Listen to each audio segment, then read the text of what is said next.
We are live, but we got to let it breathe just for a moment while we bring on our Facebook community, get everybody under the same roof, and we can dive into things tonight. Exciting developments, and we are good.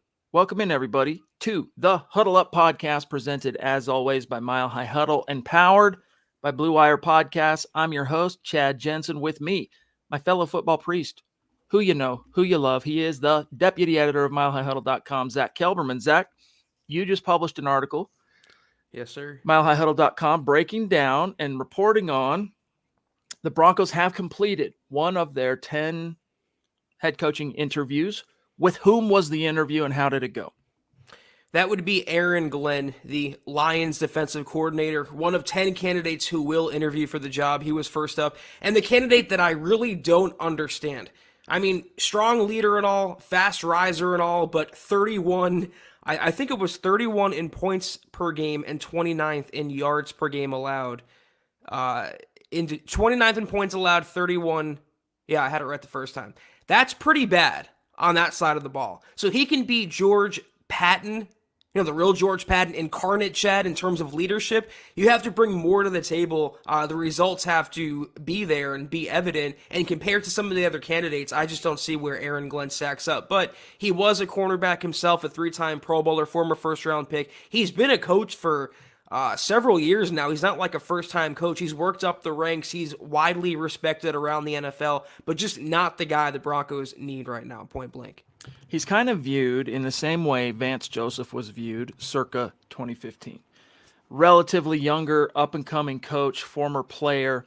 This was, as you said, his first job as a coordinator, and unlike VJ's first year as a coordinator, let me go ahead and pull that off.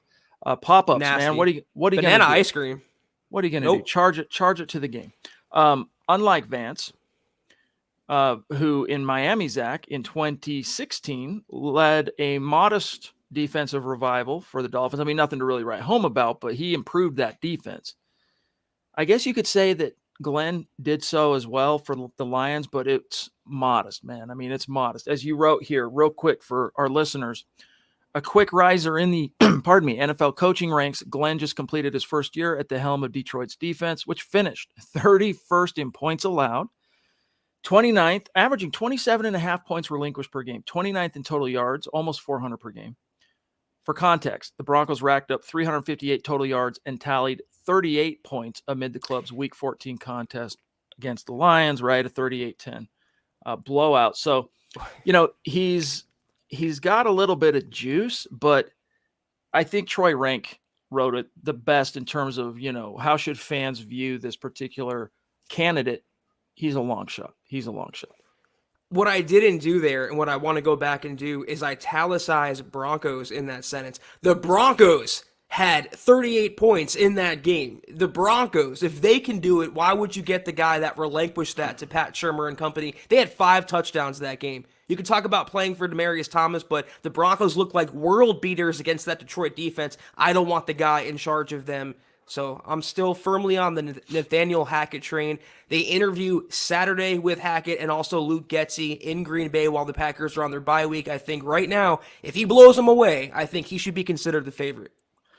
Guys, lots to get to. First, some quick matters of business. We got to say thank you to the presenting sponsor of tonight's live stream podcast, and that is, of course, Manscaped, because it's a new year.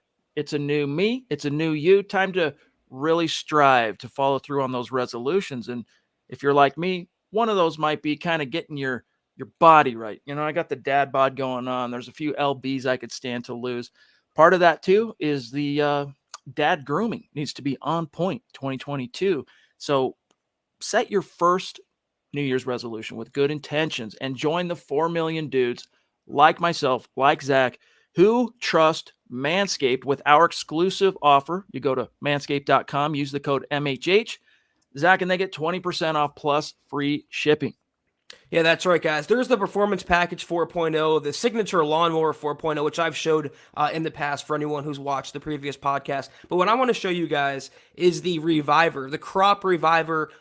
I'm just going to say it because it's on the label, and I'm Not going to deceive you. This is real product advertisement. The ball toner.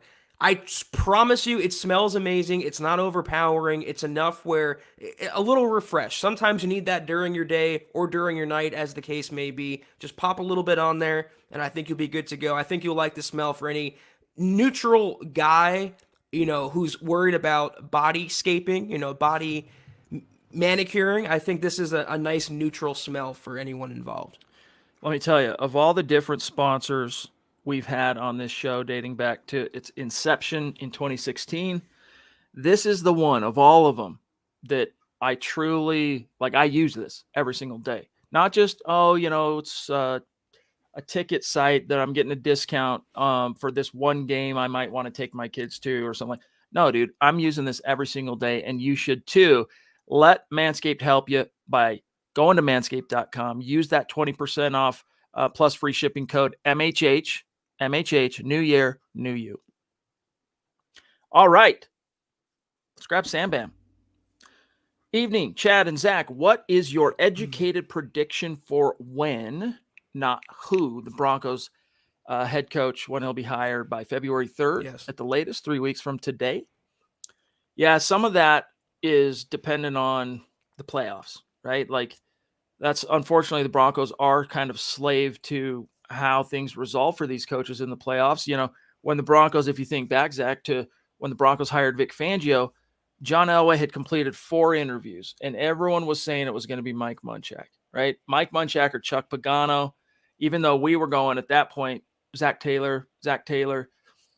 And then everyone was waiting to see if the Bears would get bounced from the playoffs so that John could swoop in and interview Vic Fangio, and they did. The Eagles knocked Vic out. And so John Elway was able to interview him. Boom, the next day he's announced as the head coach in Denver, and the rest is history. So you got to get a little bit lucky that way. And maybe in Denver's case, that time around, they were a little unlucky. Maybe if the football fates would have willed it differently, Zach, and the Bears beat the Eagles, Vic Fangio doesn't become this team's head coach. And who knows? It probably would have been Munchak, and we'd be right back where we are right now.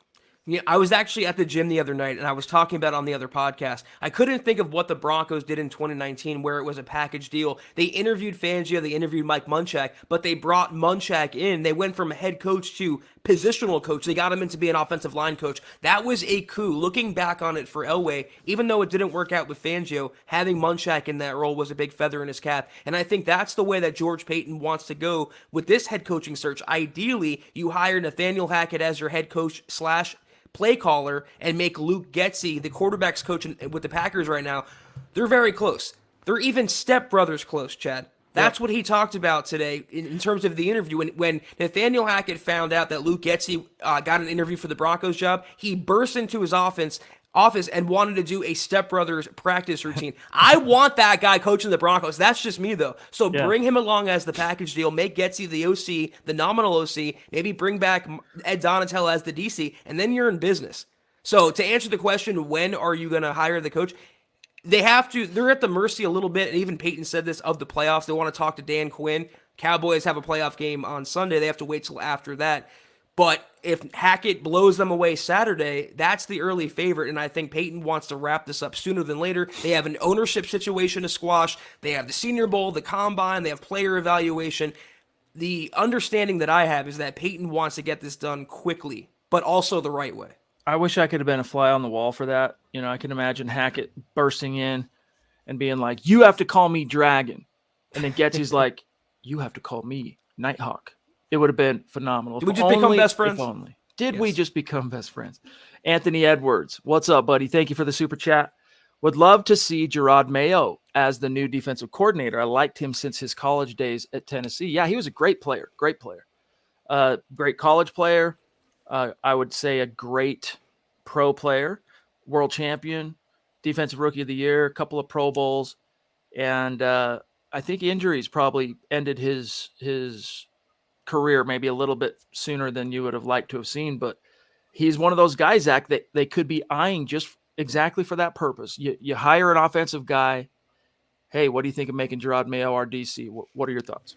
Well, here's the only thing about that. The only drawback, I mean, that's a coup on paper, getting Nathaniel Hackett, let's say, like I just laid out, as the head coach, Getsy as the OC, and Gerard Mayo as the DC. But would George Payton want newcomers, rookie coordinators at every spot? I feel like if they're going to go young at one area, they're going to go a little older in the other. So if they were to hire Dan Quinn, the OC would be younger and vice versa. If they go Nathaniel Hackett and Luke Getsy, I feel like it's going to be Donatel, someone on Brandon Staley's staff, maybe Mike Zimmer, bring him in. That would be a nice deal. I would love Gerard Mayo, but Yeah. I just don't see George Payton going with that much of a youth movement.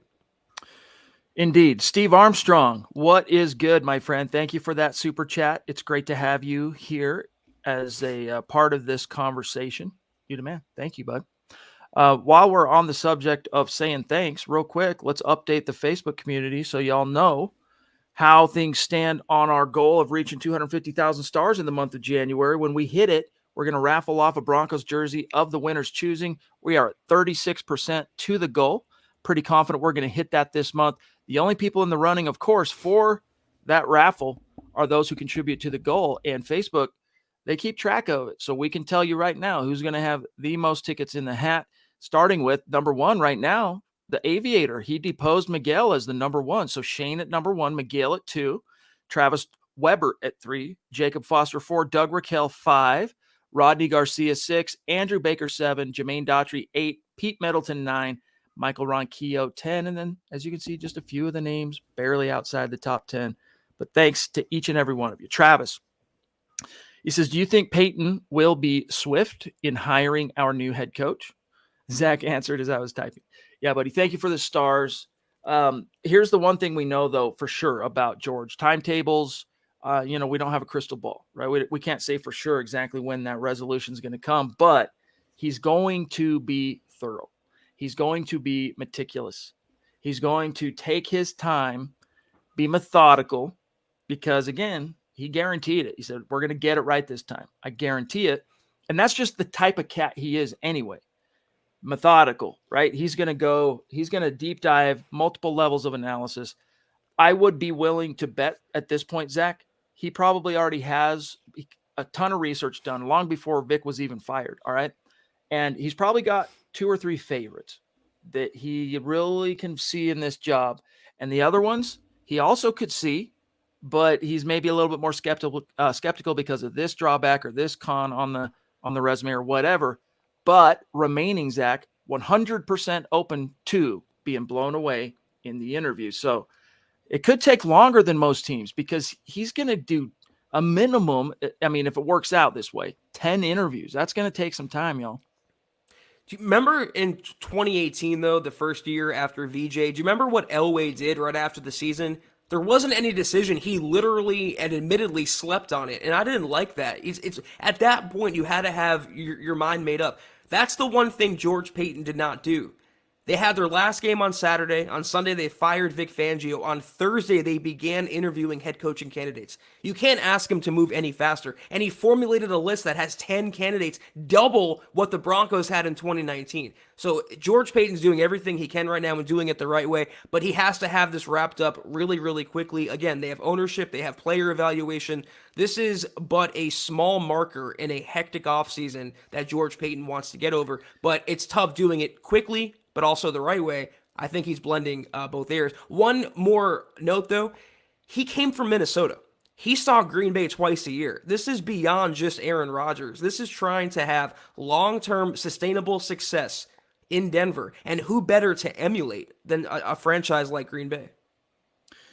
And what's interesting, too, is the Dolphins, they lingered for a day or two before ultimately firing Brian Flores. The Houston Texans, David Culley, hit the bricks. I don't know what changed for them, maybe because Flores eventually was released or fired. But it just means it's another team, it's another competitor for the services of these same coaches, ostensibly, that George Payton is after. Luis, what's good, buddy? Thank you. He says, I believe the Aaron Glenn interview was more of a recon mission on Hackett to get a viewpoint from a rival in addition to inside info from Minnesota equal Hackett favorite. That's an interesting take. It's probably a question that'll get asked, or that did get asked, Zach, in that interview. What's your take on, this team, that team, this coach, that coach? Wouldn't surprise me. But yeah, he had to compete against him twice this year. I could see that being the case for like a Bieniemy. I don't think the Broncos are going to hire him, but that's to glean insight as to a division rival, one of the best teams in the NFL. What do they want to learn, and what are they going to learn about Detroit? It could be a Rooney Rule situation, fulfilling that NFL protocol. It could be a makeup interviews by some measure to Aaron Glenn. There's a rumor out there that Peyton is doing Jonathan Gannon, a favor by interviewing him. He's not really qualified, in my opinion, for this round of interviews, and they apparently go way back. So that could be the case with Aaron Glenn as well. A nominal token interview. No more qualified than, say, Aaron Glenn, right? They both have now 1 year of coordinator experience under their belt. At least this team's in the playoffs. That's what I was going to say. Not Detroit. One big difference there. Ernie, Big Ern, good to see you in the chat, my friend. Wanted to give you a shout out. Appreciate you. Rodney Garcia, he says, good evening, Broncos country. Hope everyone's having a great and blessed evening. Appreciate the stars, my friend. You've been a huge support of late, and we see you. We appreciate you. Speaking of appreciation, the God King Mark Langley from Georgia, OG, MHH Mount Rushmore, OG in the house. Good to see you, bro. He says, Team Peyton or Team Elway? Hashtags, of course. To be or not to be? That is the question. What's up, my guys? For me, 18. Now Chad Zach looks gangster, but Chad is always gangster. That's a little inside joke. But bringing back the whole Peyton versus Elway thing, yeah. I would guess that from probably a 70 to 80% margin, Zach, Broncos fans would rather, at this moment in time, it be Peyton's group that wins out over Elway's.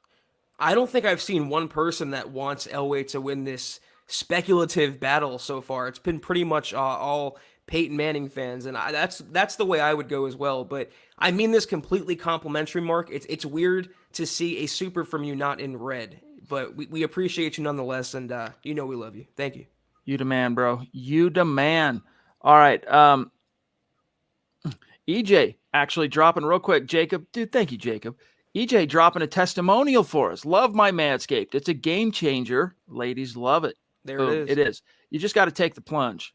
Yo, you really got to. Charms in the house. Thank you. Drew Lock deserves a head coach who can develop him and have some faith in him. Which head coach do you guys think would be best for Drew? That's a good question. For me, Zach, it's probably Hackett, Moore, O'Connell. Of those three, yeah, maybe Bieniemy. So Bieniemy too. Of those four, skins on the wall for developing a young quarterback. I mean, honestly, Bieniemy is really the only guy amongst those three. I mean, I guess you could say Moore.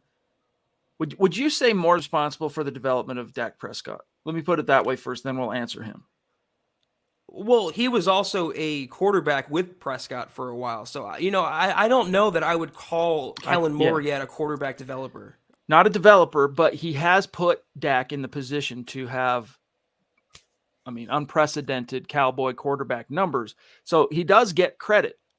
I'm just saying, as a developer, there's more empirical evidence to suggest Eric Bieniemy has more fingerprints, more skins on the wall relative to Patrick Mahomes, right? Because Pat came into the league as a first-round pick in 2017, really didn't see the field till the season finale against Paxton Lynch and the Broncos, beat the Broncos, and then from there they decided, hey, we're tired of going one and done in the playoffs under Alex Smith. Let's go all in on Patrick Mahomes, and they microwaved that dude's development. Now, I still think Andy Reid obviously is going to be the one that takes home the lion's share, Zach, of the credit for Mahomes. But of those four coaches, getting back to the topic of which one would be best to kind of develop and turn Drew around the corner, maybe it would be Eric Bieniemy, but I still would rather trust Hackett on that front. They've also had Mike Kafka, who they think very, very highly of, working magic, and Alex Smith was a ready-made playoff quarterback. There's not much development that needs to be had with someone like him. And Patrick Mahomes is Patrick Mahomes. I wouldn't tie Locke's career on Eric Bieniemy. To me, it's Nathaniel Hackett, and it goes beyond the football field. That personality-wise, that's what Drew Lock needs. A guy who's reciting Step Brothers in preparation for an interview, it goes perfectly hand in hand with Drew Lock's personality, someone rapping on the sideline. Why did Drew what was the reason why he connected so well with Rich Scangarello? Because he wasn't 58-year-old Pat Shurmur, dazed and confused, sitting up there in the press box. Rich Scangarello was closer in age and closer in personality to Drew Lock. So if you're looking to save number 3, I think Hackett is the no-brainer choice. Shout out to Michael Ronquillo down in Tucson. Great having you in the chat, my friend. You are a prince. Steve Armstrong. Thank you, bro. Number 2. He says, I like Hackett, looking to see us get back to the promised land. Hashtag state of being, DFW Broncos country. Don't F with Broncos country. Yes, I like it. The Mile Highlander. Interesting. Yeah, dude.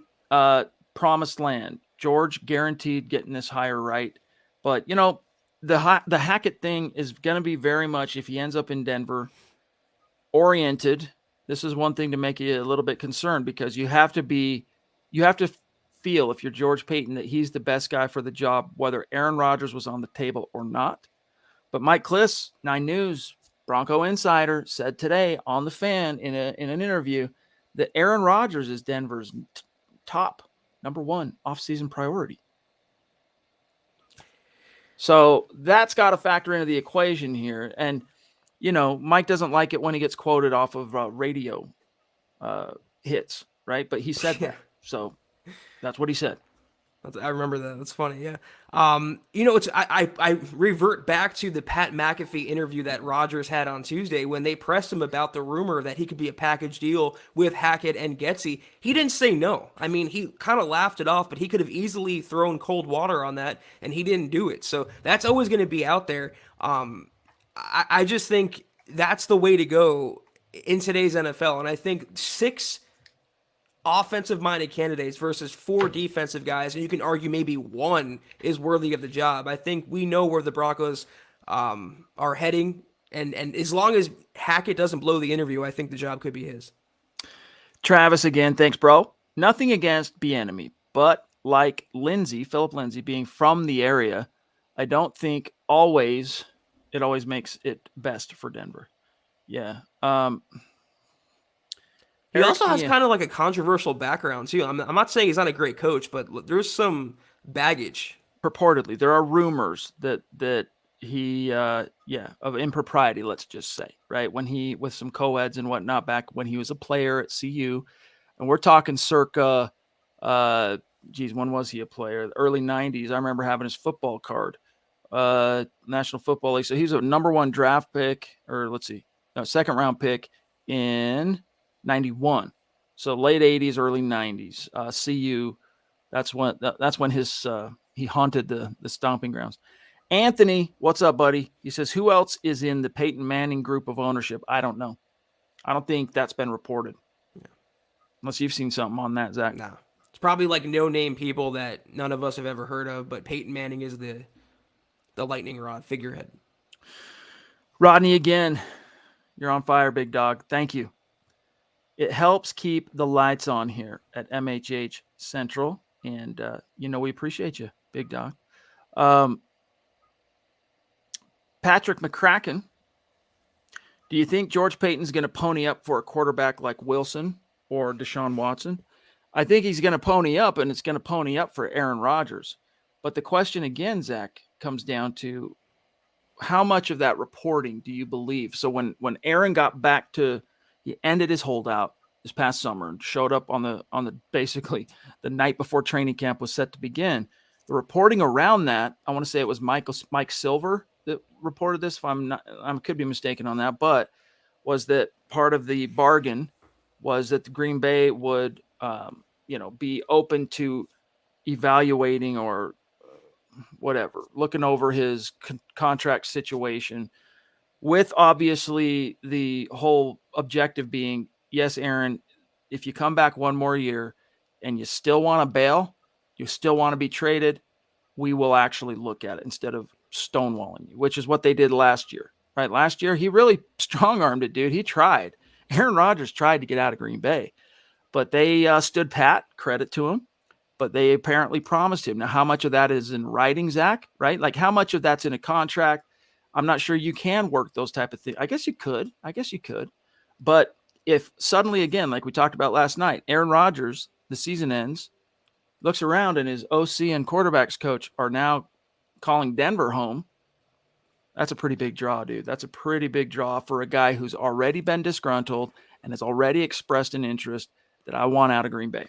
And whose fiance, again, is like from Boulder, right? Or from Colorado and somewhere. Yeah, I think it is Boulder. Yes. So there's some ties there. But my answer to this question comes back to what's your definition of ponying up? Because again, I think Peyton will stick his nose in there. I think he's going to call Green Bay to ask about Rodgers' availability, if there is availability, and they'll go from there. He's not going to torpedo the franchise, though. You can have his coaches, but to give up 3 first-round draft picks, let's say, taking on massive contracts, he's going to want a new deal commensurate to being a top-paid quarterback in the NFL. So welcome to $45 million per year for a 39-year-old quarterback and giving up multiple first-round picks. That's a little prohibitive to me if you're George Payton, but he'll see if it's feasible, but if it's not, I don't see him making that deal. And I don't know why Deshaun Watson keeps getting brought up. He's radioactive. Until those allegations are quelled, they're not going to do anything with him one way or the other. Fernando, good to see you, my friend. He says, if we keep Donatel at Donatel, which inside linebackers would be kept? I think the better question would be if you kept Reggie Herring, which linebackers would be kept. But I think it's a pretty safe bet that one of Alexander Johnson or Josie Jewell are gone for sure. I think there's like a 50-50 chance they'll come to the table and re-sign one of them on like a team-friendly 1-year deal, coming off injury, come on back, whatever. And if I had to err on that right now, I'd err on the side of Josie Jewell, regardless of Donatel, regardless of Reggie Herring. I just think Josie Jewell brings more to the table. His talent and production level when they're on the field, Zach, isn't that big of a departure from AJ. And he brings more to the table between the ears, intangibles, leadership, mentorship in terms of teaching people around him. Not everyone, there's a lot of smart people out there, Zach. There's a lot of wise people out there. Not all that are smart and not all that are wise, though, are any good at teaching that to other people. Josie's one of those guys. He's a great leader, and one of the reasons he is such a good leader, Zach, is because he's also a great communicator and a good teacher. Let's call him what he is, though, a 2-down linebacker. And they're kind of a dime a dozen as well. I would make an offer. I wouldn't break the bank on Josie Jewell or AJ for that matter. But they also have Kenny Young as a free agent. And isn't Jonas Griffith a free agent as well? Is he unsigned? Because that's a lot of linebackers to have to make decisions on. But they're going to, I think, bring back at least one of them. You can make the case for either. Kenny Young was playing really well, but then he had the concussion and he wasn't available. They really don't have any linebacker that was available except for Griffith, and he was playing well, but how much of that is Fangio's impact on the defense? These are all questions that are unanswered right now. So he is set to be a free agent, but he's an exclusive right, so that's he's coming back. Dave Glassman, I'm thinking more and more that Hackett is the choice, regardless of the starting quarterback. That's the caveat. You have to make the hire almost under the assumption that Aaron Rodgers isn't even on the table. Like, you have to go, is this the right guy to lead us without Aaron Rodgers? Is this the best guy for Drew? Is this the best guy for, the offense? Is this the best guy to lead the team? And then if it ends up, as a secondary kind of blessing, helping you land Aaron Rodgers, then so be it. But, I'm going to point to what Rodgers said himself. People forget what Hackett did in Jacksonville with Blake Bortles. Rodgers called it legendary. I mean, he coached that offense up and Blake Bortles up to within a quarter of the Super Bowl. It goes beyond just Green Bay. He has coaching merits in his own right. And the thing with Hackett, if you feel comfortable with that, with Bortles and what he's done learning with Aaron Rodgers under Matt LaFleur, then even if they don't get A-Rod, you can draft a quarterback and finally have a coaching staff that can develop him along. So it's a win-win to me when you have someone like Nathaniel Hackett in the building. The same would go for Kellen Moore. The same would go for Brian Callahan. The same would go for Kevin O'Connell. O'Connell, just someone on the right track of recent NFL history with offenses manufactured for 2022, not what Pat Shermer was running last year. They didn't have the horses on the coaching staff to develop any quarterback, be it Brett Rippon, be it Drew Lock, or be it Teddy Bridgewater. Hiring Hackett or someone like that would finally allow them that opportunity. By the way, Phil, we're going to grab you. By the way, Scott brings up the question about Donatel is probably relative to scheme, right? So if Donatel stays, probably going to be a 3-4. Which linebacker? I mean, if it ends up being a 3-4, if Donatel stays or if the Broncos maintain a 3-4 defense, answer remains the same. If they bring in a 4-3 coach, I don't think either one of those guys fits really in Denver, to be honest with you. So maybe, except Kenny Young, though. Kenny Young, I think you could still make a lot of hay in a 4-3, but I digress. Phil, thank you, bro. Man, thank you, bro. Is Greg Roman under consideration? Great show, as always. Yeah. Haven't heard a dang thing on Denver being interested in Greg Roman, which, for how wide of a net they cast, Zach, is a little bit of a surprise. I'll be honest. Same with Dayball. Yeah, the door is closed, though. I mean, they're already starting interviews. The 10 candidates are the 10 candidates. And that became pretty transparent when they didn't bring in Doug Peterson. You mentioned Dayball. But Greg Roman, apparently on Twitter, he's regarded almost like Pat Shermer was. You should read the comments about Greg Roman not running the ball or running the ball too much. It's maybe the Broncos dodge a bullet there. Current offensive coordinator for the Baltimore Ravens. He's been with Baltimore since 2017. In his past, he was the Bills offensive coordinator. He was the Niners coordinator under Jim Harbaugh. All right, so those Alex Smith and Kaepernick teams, that was his baby. Before that, he was an assistant with 3 other clubs. Kind of interesting. So when Jim Harbaugh took that job back in 2011, he hired Vic Fangio, who had kind of been forced out a little bit of the league. He'd had to go to Stanford. He'd been a defensive coordinator, multiple stops, put in one time for a head coaching gig with the Chargers, lost out. And then he was a linebackers coach for Baltimore before he had to go to the college ranks, right? Went and coached at Stanford. So when Jim Harbaugh takes the job in San Francisco, it's kind of ironic that he hires a first-time NFL offensive coordinator in Greg Roman and a Vic Fangio who hadn't been in the league for a minute. Did you hear the latest rumor, though? Apparently, if Bill O'Brien gets a head coaching job, he would bring Vic Fangio as his DC. And as someone put it to me on Twitter, can you imagine the locker room blow-ups and team chemistry or lack thereof under that regime? Wouldn't be pretty. Indeed. Jerry Holland, who's been a longtime supporter, he says, if we got a defensive-minded coach, it would seem Locke would be done, because why would that coach even give a care about the quarterback position or want to put effort into it? Maybe Fangio scarred me. Well, no, that defensive coach is going to give a hoot about who the quarterback is, because even the defensive mind, Zach, with the most hubris, have to realize that if you ain't got the quarterback, you ain't got nothing in the NFL. So I would assume that, it's regardless. But as far as offensive minded, that's your only hope for, still getting something out of Drew or kind of completing his training in a Jedi way, right? Then you need a Hackett to come in and kind of finish the job. And then look at this, Zach. Amazing. Holy smokes. Mark's like, okay, I see. You've baited me.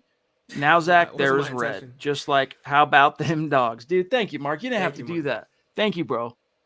Thank you. I mean, we are seriously 2 of the luckiest dudes within arm's reach of a microphone under the sun. And Mark, you're a big reason for that. Everyone within the sound of our voice right now, just thank you, bro. Really, really love you. You know this. Mark, I promise you I wasn't baiting you. I was trying to give you the highest praise I can give you, but that's just you being you, and we appreciate you. Thank you so much. For real, thank you. As always, give our best to Penny.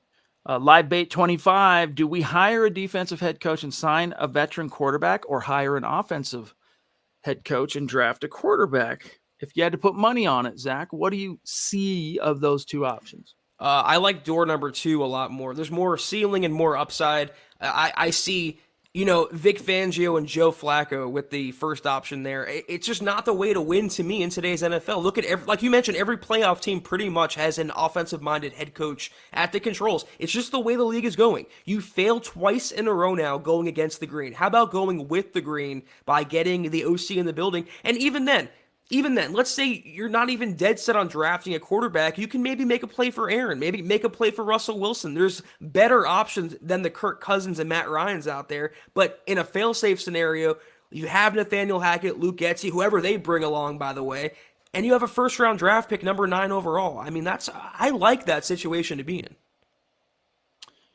I do. I still have misgivings about drafting a quarterback this year.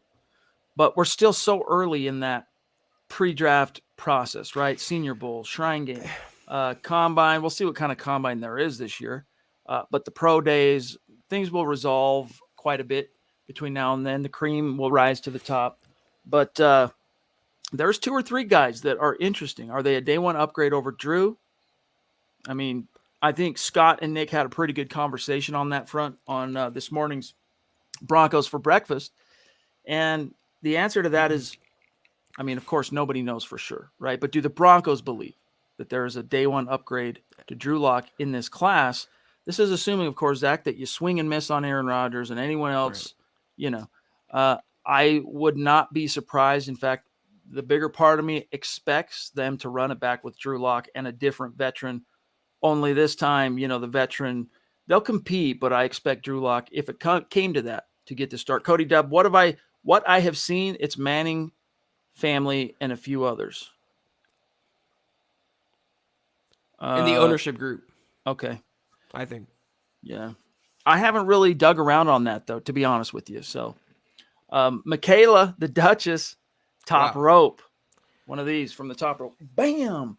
Thank you so much, you. Michaela. Wow. We love you. We appreciate you. Thank you. Don't know what we'd do without you, to be frank. She says, let's get Hackett. Boom. MHH rocks. I remember when Michaela first joined our community, and I'll give you a specific timeline. This was about 2 years ago. Yeah, it was the offseason of 2020 when the pandemic hit, and none of us knew if there was even going to be football that year. And she came in. She really settled in and became a big voice in the chat. And then she went away for most of the season, and we were missing her. There's no lie. We were like, man, I wonder what happened to Michaela. Boom, she came back, and she's climbed to even higher status in the community. And all I can tell you, Michaela, is that I'm very, very grateful that you're in our community. Yeah, thank you so much, Michaela. I'm going to further your point here and echo it. So the previous conversation about drafting a quarterback, I'm in agreement with you. I think as of today, taking Matt Corral at number 9 would be a reach. Taking Malik Willis at number 9 would be a reach. But I would feel a lot better if you made that reach with Nathaniel Hackett as your head coach than Dan Quinn. That's what it's just time the Broncos have someone where if all else fails, if they have a young quarterback, you feel confident that there's a real chance they can become a franchise guy. Drew Lock never had a shot with Pat Shurmur. No quarterback would have had a shot with Pat Shurmur. It wasn't just a Drew Lock thing. It was not the right scheme for today's NFL. They owe it to the fan base to take that chance of having the next Sean McVay, the next Matt LaFleur. Take the chance. You're never going to get that with a retread or a defensive-minded guy like a Fangio or a Quinn. The Broncos have maxed out 2 different ethoses. Like, they should just crumble them up and shoot one, try and make the basket. But forget about it. Number 1, defensive-minded head coach in an era of offense. I know people go, no, it's the best guy for the job. It shouldn't matter if it's offense or defense. I understand that.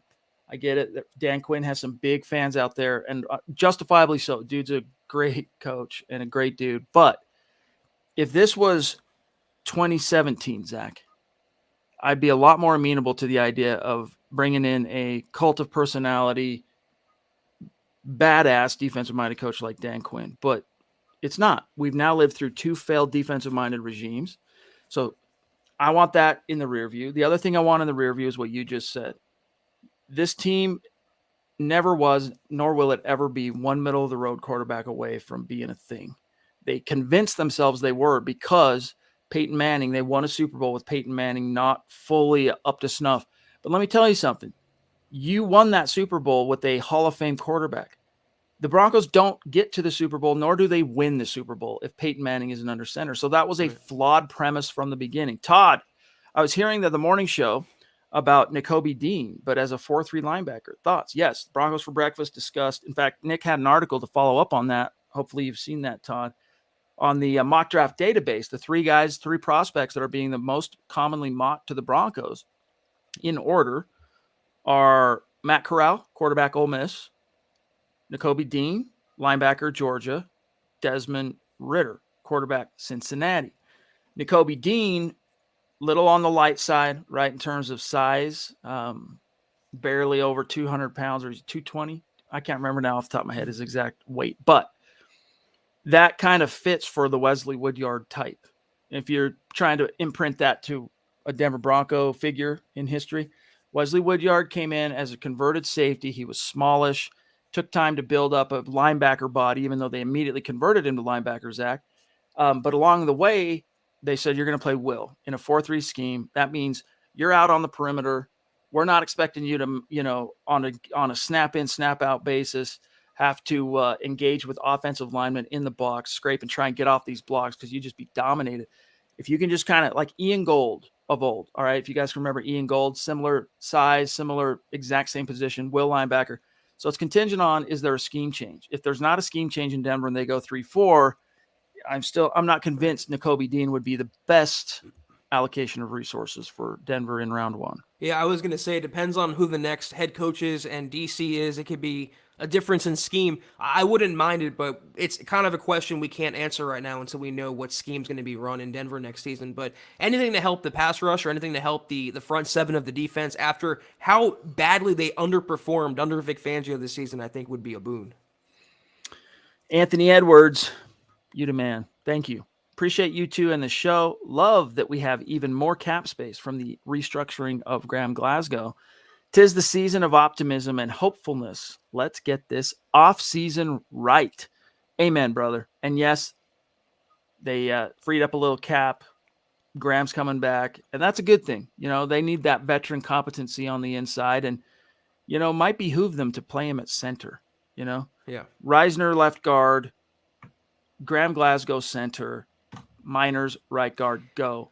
I'd like to see that. But did Cushenberry do enough to lose the job, though? I feel like at times he was the most stable force on that offensive line. I would have him as competition, but that's why I don't get anyone kind of poo-pooing the move to bring back Glasgow. I know he was kind of underwhelming at $11 million a year, but now it's like $3 million for a veteran with starting experience who can compete at guard and center. I think it's a brilliant move on George Payton's part.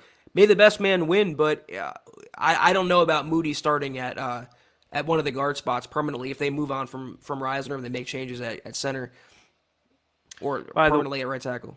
By the way, real quick, Dan Quinn becomes the head coach in Denver, and with his scheme, Nakobe Dean's a guy that probably flies to the top of the Broncos draft board. Not the very tip-top per se, but he's going to be up there. 727 mil. Good to see you, bro. I like Quinn, but don't want Quinn, to be honest. I want an offensive-minded head coach to develop quarterbacks. Start preparing yourselves. I mean, multiple insiders that I have talked to. I mean, you can even read insiders' Twitters. They're erring on the side of Quinn as one, Hackett as two, but still everyone going to be surprised if it's not Quinn. And a big reason for that is that history Peyton and Quinn have from their time in Miami. Right after Quinn got the head coach job in Atlanta, he took an interview and was it Pro Football Talk? Anyway, he just unprompted went on a spiel about how him and one of the front office assistants in Miami, this dude named George Payton, they were going to try and, put together a regime, and it just didn't work out. They've been eyeing it together. There's a bromance there, which is why I think he's amongst, his resume stands on its own merit, but what makes him kind of a favorite in Denver, even Zach, in the face of back-to-back failed defensive-minded regimes, is that connection. What could hurt him though is just time, circumstance. He can't interview because of the Cowboys playoff game on Sunday until next week, whereas Hackett is interviewing along with Getsy on Saturday. So if Getsy blows Peyton away, it's all about first impressions, Chad, in any job. Multi-billion-dollar job or working at McDonald's, let's say. It's all about making first impressions on your employer. If Hackett brings the energy that we saw in the team meetings that we've heard about, and he's shown on the whiteboard, in the classroom, on the field, and he wows Peyton, it could be hard to top that for Dan Quinn, as much as they want to make that happen. Agreed. Terry, up in Canada, proving Broncos country is not a geographic location. It is, as he says here, a state of being. He says, awesome as always. Love you guys. We love you too. And we miss you. We miss you. We love it when you're back in the chat. By the way, I tried to find you on Twitter, but your old Twitter handle no longer exists. So if you're still on Twitter, let us know. A lot of times guys change their handle, and I can't go through thousands and thousands of people to figure out Terry, because there's so many people that follow. Like, I don't even know how long that would take me, Zach, to go through 5,000 or 6,000 names to find Terry. So if you're still on Twitter, do one of these in the mentions, bro. I want to make sure I know your handle.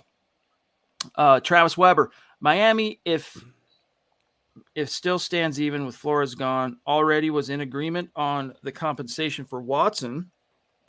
Just wanted to wait for the legal matters to die down. Well, that's one of the conspiracy theories out there, is they think, perhaps Houston might believe, Zach, that if they can hire Brian Flores, it'll ameliorate Watson and make him abandon the notion of, once he gets clear, or if he ever gets clear of these off the field allegations, to want to stay in Houston. But I'm not sure I buy that, to be honest with you. Well, I should have mentioned earlier, I think it was Schefter who reported that Gerard Mayo is the front runner right now to end up replacing David Culley in Houston. So I don't know about that situation, but I don't know why anyone's not talking about Jim Harbaugh going to the Dolphins. They courted him heavy before he went to the 49ers. I think it was in 2011. Stephen Ross flew on his private plane to go get Jim Harbaugh. No one's bringing that up, but I think that could be a possibility. That's one owner in the NFL, Stephen Ross, who loves to make the blockbuster splash at the cost of his franchise. He's like Daniel Snyder, never works out on steroids, so I wouldn't be surprised. Makes the splash, and it just never pans out. Justin Gordon, symbolic super chat. Number 7, right there, big dog. I'm with you. He says, what is it about a coach who does bad, gets fired, becomes a coordinator, then becomes a hot commodity again to be a head coach? Hashtag vote for Hackett. Well, bro, it's just the way the cookie crumbles, man. Like, coaches, when they get fired as a head man, they don't just curl up and die. There are exceptions. There are guys who have lost a head coaching job and they just disappear from public life. Like Mike McCoy is a good example, even though he came back to Denver for that one go round and then out of the NFL. Like, it happens. By and large, they go right back into the coaching river, right? And they hope to kind of get stronger, wiser, better. They've learned from their mistakes, and then they hope that an owner puts another hook in a little farther down the way, and then they get them right back in. But a lot of the most successful coaches in NFL history were retreads. I mean, just again, look at Denver. Mike Shanahan, second go round, second head coaching job was with the Denver Broncos, won 2 Super Bowls. Gary Kubiak, Houston Texans, didn't work out. Denver, World Championship. Tony Dungy, didn't work out in Tampa. Indianapolis, World Championship. I could go on, but just because a guy has been a head coach, got fired once, that should not dismiss him from relevancy or his candidacy, because guys, again, human nature, we learn more from our failures than we do our successes. So when a coach, a lot of times they're caught up in it, right? Things aren't going well for him as a head coach, Zach. Someone hands them a pink slip.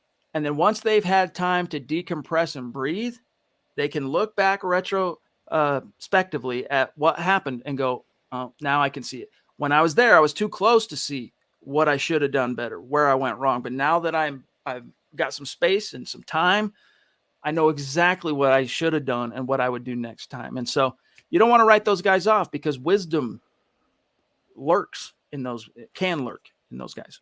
There's also the case where some guys are just better number 2s. And it's just what's so. Wade Phillips was definitely, I think, one of the prime examples of that, of being a much better coordinator than he is a head coach. I think Dan Quinn would make a fine head coach in his second stint. I think maybe Vance Joseph would as well, maybe Josh McDaniels, but not in Denver. It's not the right, I just don't think it's the right situation for him, nor the Broncos. Chicago, Minnesota, those would be great openings. Even Miami for Dan Quinn. Hard-nosed defensive guy, and still his culture, a team that's kind of middling, competing. The Broncos aren't that. They need an offensive mind and finally to go with the current instead of against the current.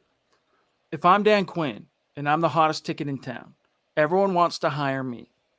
I'm going to the place with the best quarterback right now. So that ain't Denver. I mean, we still have an optimistic view of Drew Lock, but relative to Jacksonville, Trevor Lawrence, it's not even a conversation. You could make the argument it's not a conversation in Chicago, even though I don't think Justin Fields is going to pan out. But you want to, even Miami, I mean, Tua is there. Like, it's a little bit more of a proven commodity that represents a bigger investment from the team. So that the guys at the top, the brass, are going to be a lot more patient in developing that guy. Like, these are considerations for Dan Quinn. Vegas. Yes. Can you imagine Dan Quinn getting that defense in shape? They have Max Crosby. They have some players in the front seven. They need some secondary help. But with Derek Carr in that offense, that's the ready-made opportunity. I wouldn't like it from the Broncos' point of view, but that's the better landing spot than the Broncos. They have to just identify what's best for them. He might be qualified, but I don't think more qualified than someone in this case like Nathaniel Hackett. It's all relative. Charms. Appreciate you again. Love MHH with you too. You're most Thank kind. you. Very knowledgeable. Big Drew Lock fan. Wish he had started all year long. Rather have Wilson over Rodgers, but right now it's Drew Lock all day. Yeah, I mean, I've vacillated, Zach, on if you could just Genie comes out of the bottle and says, hey, you want Wilson or Rodgers? Go. I vacillated. Wilson, younger. That would mean you got more time with him, that you could count on him, but he's just not as prolific, and he's not as consistent in winning from the pocket. There's a lot more wear and tear on his tires because of the running and stuff like that, injuries, stuff. I don't know. I'm more about Aaron right now. If you told me I could just by snapping my fingers guarantee one of them comes here, it would be Aaron Rodgers, even though I know that shelf life would be significantly, a shorter time. I still would err on the side of Rodgers because I think you get to the Super Bowl. I mean, when Russell Wilson won it all over the Denver Broncos in 2013, he did a good job playing his part in that particular championship. But that was a team that was destined to win it that year because of their defense. Aaron Rodgers has at times in his Packer career single-handedly kept the Packers relevant. Single-handedly, that Super Bowl team 2010, so I don't know. I just think there's more of an impressive track record as a guy who can put the team on his shoulders and carry you, even when you got some big glaring weaknesses on the Aaron Rodgers side of the table as opposed to Wilson. You'd be having a shorter shelf life with Aaron Rodgers, but I think for that duration of that shelf life, you'd have higher quality play. Yep. And I just get the feeling that Russell Wilson is kind of falling off. He's still a very good quarterback, but maybe it's just my own viewpoint on him. I don't see the same Russell Wilson as 5 years ago. I see the same Aaron Rodgers, though, as 5 years ago. Back-to-back MVPs, potentially. Maybe a Super Bowl championship to add to his collection. That's a ready-made, legendary franchise quarterback who you plug in 2022 and go compete for a title. I don't know that I can say the same with Russell Wilson, as good as an upgrade as he would be on Locke and Bridgewater. Think about this. Peyton Manning only played here 4 years. If you could have had a shot at Russell Wilson circa 2012, I guess he was a rookie, but still, or Peyton Manning in hindsight, like looking back on it now with all the information at your fingertips, which would you have chosen? A Russell Wilson, who's a guy that will keep you competitive. You're in the hunt every year. You're going to make the playoffs more often than not. Or that whirlwind with Peyton where you got to the top of the mountain twice, 4 straight division titles, won a Super Bowl.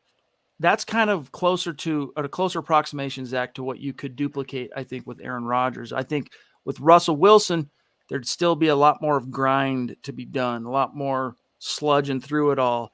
You'd be in a much better position than you are today to win those sludge matches. But give me Rodgers. Mark says, again, third super chat. Now, Zach, you make a great salesman. Hashtag love you guys. We love you too, big dog. You know this. We appreciate you so much. The thing with Rodgers, though, I don't know. I just, especially if you hire his coaches, I mean, I don't see them double dipping on any other staff but Green Bay. And you mentioned the Rodgers possibility, and if you like you put it, Chad, 4 years of Peyton Manning, if you can guarantee a Super Bowl in 4 years, would you make that trade? I think Rodgers could have 4 years of high-level play left. If you can guarantee me a Super Bowl, I think that's worthy of giving up a hefty package for. Jacob, more big-time stars. You demand, brother. Really, really appreciate you. Anthony says, what is the outlook for next year's O-line, especially in terms of Garrett Bowles? Well, depends on what happens with Munchak. I'm going to guess and just assume whoever that new head coach is going to go, well, you're damn right I want to keep Mike Munchak as my O-line coach. So I'm just going to assume he's going to be the guy again next year. But Bowles, you hope that he kind of bounces back. Last year he didn't suck by any means, but it was a weird amalgamation, Zach, of old Bowles and new Bowles rolled into one. Dalton Reisner, I'm straight up off that train. I don't trust him. I'm now fully skeptical that he'll ever turn the corner and be that Pro Bowl linchpin that he professed that he wants to be and that you would expect a guy drafted in the second round to be. Lloyd Cushenberry, I think you can upgrade that position, and so you should look to. Quinn Miners, plug-and-play stud. Year 2 for Quinn Miners is going to, especially with all the experience he got this year, he's going to be freaking stud. Right tackle, what are you going to do? You're going to have to invest more resources into right tackle, but, probably close to what it was this year. But if you get better quarterback play, that offensive line is going to look a hell of a lot better. And scheming. I mean, the play calling, not having to ask the offensive line to block for so long, or, the ways you can run the ball and not being Pat Shurmur, that's going to open things up. You can definitely make the case that Dalton Reisner and not Lloyd Cushenberry is the one player they should be upgrading on. But I also don't regard Mike Munchak as this offensive genius. At least in Denver, they haven't been that impressive to me. He had one season of Garrett Bowles, high-level play. Garrett got his contract, and he kind of went back to being, in a sense, old Garrett Bowles. No other player took a real step forward under Mike Munchak. So if he stays, great. I think he's a very good coach still, but it's not a deal breaker for me. If they can get a better O-line coach, someone to fit what George Paton wants, go out and bring him in. I'll steel man the Munchak argument. That means I'm going to make him look the best possible in his 3 years in 3 years in Denver. Garrett Bowles is the number one success story. And to your point of who has taken a step forward under Munchak, you could argue Quinn Miners. I mean, they microwaved him pretty quick for a guy that came from D3, didn't play football in 2020. That's it, dude. I don't have anything else for you. Sam Bam, I would hope Hackett and Getsy make bunk beds that don't break after they launch. Prestige Worldwide. Don't touch my drum set. Love it, dude. That's one of the most quotable movies of all time, and that was one of my now favorite all-time super chats. So thank you, Sam. Zachary Smouse is in the house. Z-Dub Designs, legendary superstar. He says, love you guys, would donate more, but money is tight. Dude, don't even trip. We're just glad to have you in the chat. Hope all is well. And things are going well for you, my friend, and that thing that you and I discussed. Mike Reno, my problem with getting Rodgers is if we win 13 plus games, tell me, how are we going to get a quarterback in the 2023 draft when we gave up all our capital to move up to a position feasible to get? You're not going to, Mike. You get Aaron Rodgers, it's under the understanding of we're not going to do what Green Bay did and not use our most valuable capital and assets as a franchise to build around you. We're going to do the opposite of that. So what picks we have remaining, what free agent dollars we have remaining, all of that gets funneled into maximizing your time with us. Damn the torpedoes. We'll cross that next quarterback, who comes next thing off the list, when we got to, right? We'll cross that bridge when we get there. It would be all in on Rodgers, like Elway when they signed Peyton, right? Coming off the neck injuries. Hey, John, what's your plan B if Peyton, the injuries and all that? there is no plan B. We're going with plan A was the answer. Same thing with Rodgers. People also pretend like you can't draft a quarterback in rounds 2, 3, 4, 5, 6, or 7. Everyone wants Russell Wilson. People forget he was a third-round pick. He wasn't a top 10 pick. He wasn't the first overall pick. So Peyton can keep developing or gaining quarterback prospects for his coaching staff to develop. But if you have Aaron Rodgers, when your pet project then becomes for Nathaniel Hackett, Drew Lock, that's a pretty decent situation for a couple years. They can worry about that in 2023. Here's an interesting exercise. I know we're Shane keep Shane up there. I want to grab him next, but talking about like quarterbacks procured through round 1, round 2, round 3. Let's take a quick look. In the NFC, Packers quarterback was a first round pick, but barely. Rams, number 1 overall pick, former. Bucks, not a first round pick. Cowboys, not a first round pick. Cardinals, first overall pick.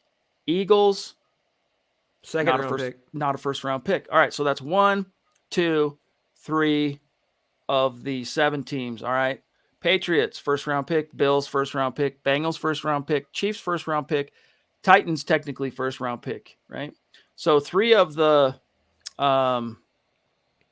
of those teams. Who am I missing? Jimmy G, he wasn't a first round pick. Carr wasn't a first round pick, right? So you're right. Even though the odds favor you hitting on a guy, you're better off if it's a first round guy, but still, you're 100% correct. You could peel off a third round pick on the right guy to kind of develop behind Aaron, assuming Drew doesn't come back after his rookie year expires in 2023. I mean, again, yeah, I saw someone mention in the comments, and I'd be all for it if you felt like drafting someone like Carson Strong in the 3rd round if you get Rodgers and put him behind him, let him learn. Rodgers is the unquestioned starter who doesn't have a first-round pick looming over his shoulder like Jordan Love. You mentioned using that first-round capital to invest in a receiver for him or offensive line or defense, using it somewhere else. There's other options than just taking a quarterback in the 1st round. That's the ideal, don't get me wrong, but if you can't do that and you have Aaron freaking Rodgers and Nathaniel Hackett on your roster, you can do worse than pillaging the later rounds and hope to mine gold. Shane Daniels, out of all the candidates, I believe Hackett is the only one that can get the most out of this offense we have now. He can help Drew and use our skill players to the best of their abilities. And he's also a indirect spring off the McVay coaching tree, because even though Hackett's career started elsewhere, he came up under LaFleur, and LaFleur, so the philosophy offensively is built more on the McVay, which is like a pretty good mix of Shanahan, Gruden, than it would be, say, who was that coach in Buffalo or the coach in Jacksonville. You know, I've already forgotten those guys' names under which Hackett coached. So, you know, you can get some best of both worlds there. Yeah, I just think that's the way to go, and I think Peyton agrees, Chad. All right, guys, we are about out of time. Plum Bob, going to be in Denver again for next season. Hopefully, I'll go to the game y'all go to. That'll be rad, brother. We will be doing a couple of meet and greets this year in 2022. We're eyeing the draft. We're eyeing, of course, the regular season. We learned a lot about how to kind of do it right. Remember what I said? We learn best from our failures. And even though, Zach, our week 3 meet and greet was far from a failure, I mean, it was the furthest possible thing from a failure. Not everything went perfectly according to plan for us, as far as like just some of the nuts and bolts, setting up the podcast out in the stadium, dealing with the stadium authority, like getting harassed. All the little, yes, indeed. Just little things like that, but it's going to make us bigger, badder, stronger the next go around. Rodney, you the man, big dog. Thank you. Thank you very much. Travis is still speaking to Miami. They did ask permission to interview Vance Joseph for head coach. Good luck. They did. Vance that's really where his star gained enough luster to justify the head coach hire, was in Miami, and they were there for that, up close and personal, so wouldn't surprise me. Chad, I said this, I can't tell you how many times on the old Facebook Live broadcast after they hired VJ. He was defensive coordinator for 1 year, and in that 1 year, I think they ranked next to last or dead last in total defense. So definitely, I don't think qualified, even though he had a resurgence in with the Cardinals. But that's only the most second surprising piece of information. Guess who got a head coaching interview with Carolina? Tom McMahon. You got to be shiznitting me. Tell me how that happens. Wow, dude. Wow. They like suffering. Wow. In Carolina. Yeah. Reckon with that, gang. Charms, y'all should start a debate show. Like First Take. Zach is like Stephen A, passionate, and Chad is like Max Keller, factual and calm, LOL, MHH. I don't know. We've had people say you should do like this show versus that show episodes where it's like Huddle Up podcast as represented by Zack Kelberman versus, Broncos for Breakfast battle and Nick Kendall. Pick the topic, turn on the camera, go. I was going to say, you and I agree too much to debate each other, I mean, for the most part. We would have to it would be forced. We'd have to actually do like radio does and create fake, what do you call those, wedge battles where we just pick the opposite ends and then we do our best to steel man those arguments. No one really knows if it's what we believe or not. We're just like blabbering into the ether. That stuff is lame, dude. We're not into that. No. But genuine debate, something we'll consider down the road here. Jacob, again, throwing down. Love it, dude. Love it. Cody Dub, Manning's owner, Rodgers quarterback for a few years. Then you draft Arch Manning. Yeah, that would be like the ultimate wet dream for Broncos country is Peyton Manning buys the team. And then when's Arch coming out? Probably 2025, somewhere around then. He's like, I want to be drafted by the team my family basically owns. So I'm going to pull an Eli and say, listen, don't draft me because I won't play anywhere except Denver. I mean, Denver would have to have a pretty high pick to justify that, but still, yeah, we can dream, right? Arch still has a ways to go, though, Zach. He's still got some bona fides to create in Division I college football. Call me crazy, but I kind of hope the Broncos are nowhere near his range when he's in the draft. I hope they're picking 32nd each and every year going forward. Guys, that's got to do it. We're out of here. Zach, if you want to do the rundown, I'll pull up Facebook. Thank you guys for joining us tonight. This was the Huddle Up podcast, end of the week podcast, and we're off for the weekend. But until we see you guys next time on Sunday night, follow the pod on Twitter at Huddle Up Pod. You can follow the main account for all your Broncos news, rumors, coaching, speculation, and more at Mile High Huddle. Follow Chad on Twitter at Chad and Jensen. Follow myself at Kelberman NFL. Follow Scott on Twitter at Scout Kennedy.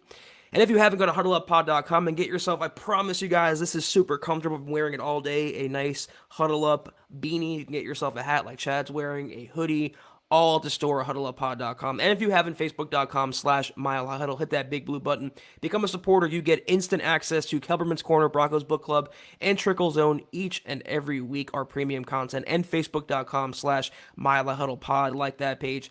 And if you haven't, go to Apple Podcasts and leave your football priest a 5-star review for a chance to win some swag each and every single month. But if you can't do those things, we get it. Just do these 3 things, please, we ask of you. Subscribe, like, and share this video and every video you see on the MHH channel. Helps us grow and reach more Broncos fans just like you.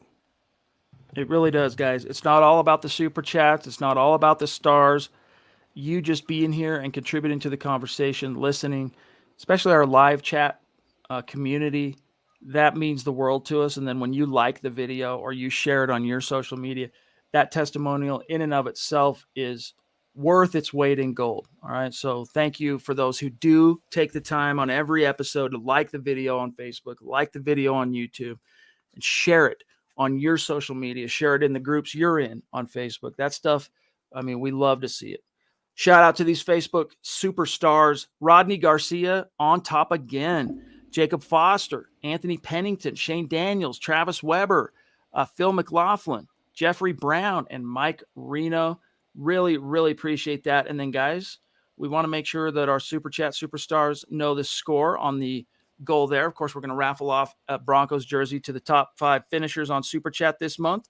And right now, pardon me, here's your list. DWI, number 1, Vincent Pawlowski. Pardon me. Let me do that again.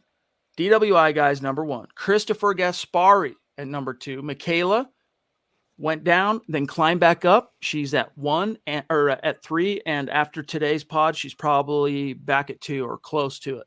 Nunzi at 4, and then Dale D-Dub in Hawaii at 5, and just a few of the names just outside, as you can see here. And Mark's probably going to could very well climb into the top 5. So much love and respect. Thanks for another great week. If something crazy happens between now and Sunday's show, we'll do like an emergency podcast for you, some kind of gut reaction, but we don't expect that to happen. So we'll see you Sunday. Kelberman's Corner. Well, actually, Broncos Book Club will come first Saturday at noon Mountain Time for our Facebook paid subscribers, our paid supporters, and then fresh episode of Kelberman's Corner Sunday. So we'll talk to you guys then. Take care, and as always, guys, go Broncos.